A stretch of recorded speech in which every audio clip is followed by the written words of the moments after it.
Hi, my name is Jenny Sellers, and I am Soaring Spirits Global Operations Manager.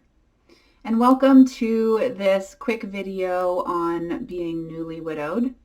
I know it sounds a little strange to say welcome when we're talking about widowhood, but we really do mean it because one of the most important things for us to provide to our widowed community at Soaring Spirits is that sense of understanding and validation that comes from being surrounded by people who have lived the widowed experience. My own personal journey with Soaring Spirits began 6 years ago after the sudden and very unexpected death of my fiance Cole when he drowned in the waters of San Diego Bay during routine night operations at work. And it was obviously the most painful and challenging experience to go through. But I was really lucky to have really wonderful support from friends and family. However, it didn't take long before I felt like I was kind of being placed in this glass bubble and that people didn't quite know what to do with me. And so within the first 2 months after Cole had died, I found myself scouring the internet looking for support for widowed people in San Diego, where I live. And during a late night Google search, Camp Widow popped up. And I wasn't quite sure if I was ready for that in-person community, but I took a chance and at 10 weeks post-loss, walked through the doors of my first Camp Widow experience feeling completely alone and terrified and baffled at the idea that I even had to attend an event called Camp Widow. But I can tell you it did not take long for me to find a number of people with whom I connected that weekend, who I'm now very proud to say they are still second family to me. And so the understanding and validation that comes from being with people who have been through this before is unlike anything else that you can do for yourself as you grieve. So welcome. The purpose of this video is to be fairly short and sweet, but to provide some common grief reactions that we might not know about as being associated with grief, because it's either not talked about very much as we learn about grief, or it's just stuff that we didn't know before we were walking through it. So we're going to go through a few of those common reactions, as well as a few tips and tools that you can use as you walk through these early days and these early months of grief. So to start with, one of the most surprising factors or feelings in grief after the death of a spouse or partner is what we affectionately call widowed brain. It's that foggy-headed feeling that is so all-encompassing in the early days, weeks, and months of grief. I personally found my keys in my freezer one time with no idea how they got there. Toothbrushes in weird places. The list could go on, but all of this is normal in the early days of grief, because your brain is processing your loss constantly. And so it leaves little to no energy or focus to focus on the things, the everyday mundane things. And so this can be it is a very common reaction to the death of a spouse or partner. With that, the length of time that extends can also be surprising. And now that will be individual for everybody. It was very surprising how long that foggy-headed feeling lasted. So that is the first and kind of most common thing that people experience. There are also other things like needing to recite your story over and over again as you're processing this loss. And for me also, that manifested as me asking friends and family, like, was that a real conversation that we had, that night that everything happened, or am I making things up? That feeling of, mixed with the widowed brain comes along with that feeling of, have I now lost my mind too? Like, it's normal. It is 100% normal to feel that way. And on the flip side of that, there's also the physical side of grief that can be really surprising to us, where that manifests as a lack of sleep, not being able to sleep, which just makes everything exponentially more challenging. Grief is a very physical reaction that I had never learned about prior to my experience. So another way that we kind of process things is in the searching for our loved one. You might think that you see them walking down the street, or somebody that looks like them, or think you hear their name or their voice calling your name. All of these things are 100% normal.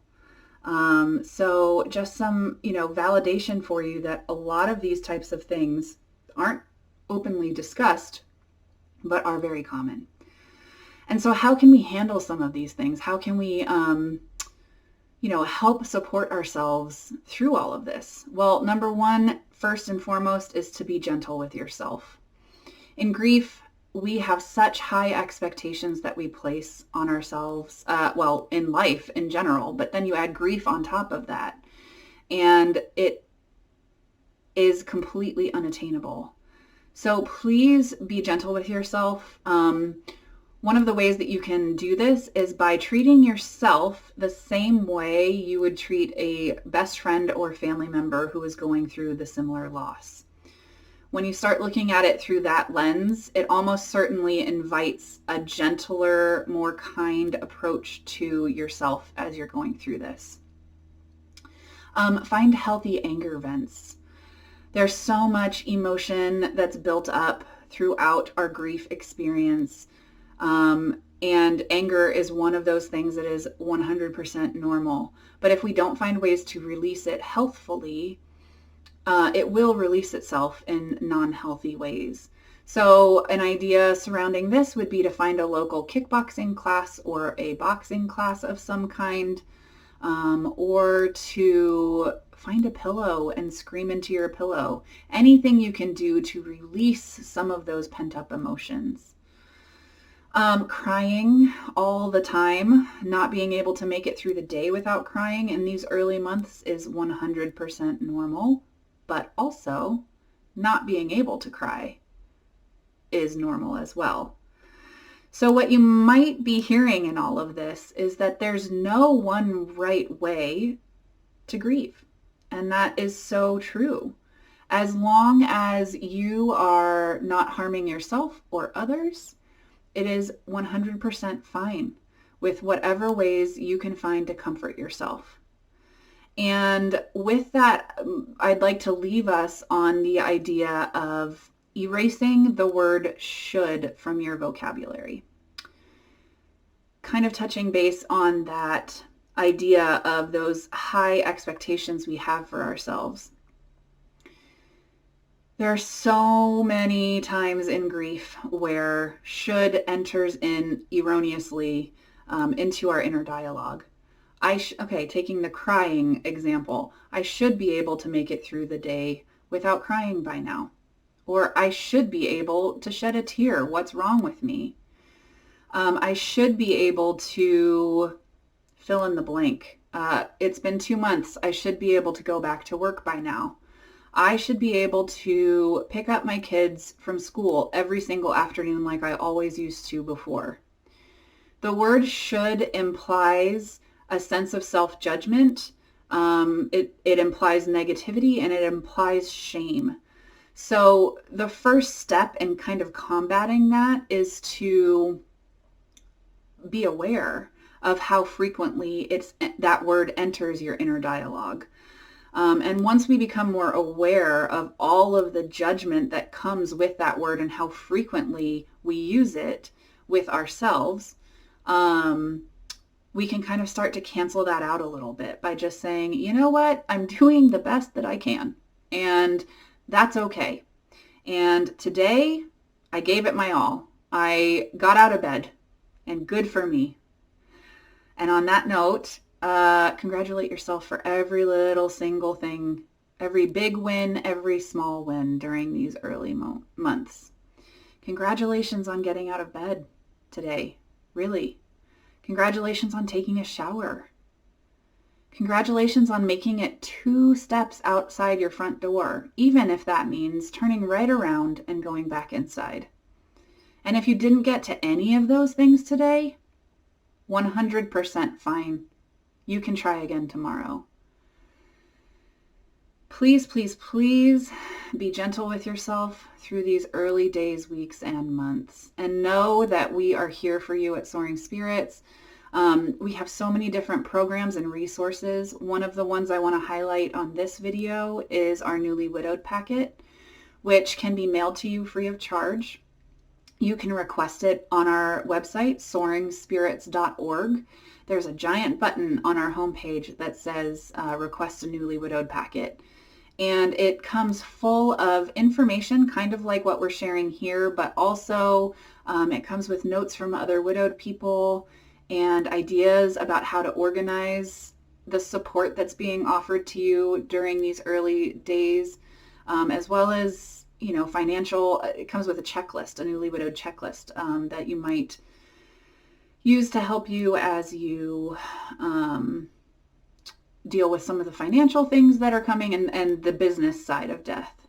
So please, reach out. We are so sorry you have a reason to be here, but we're so happy you found us. And be well. Take extra good care of yourself, and we will see you soon. Bye.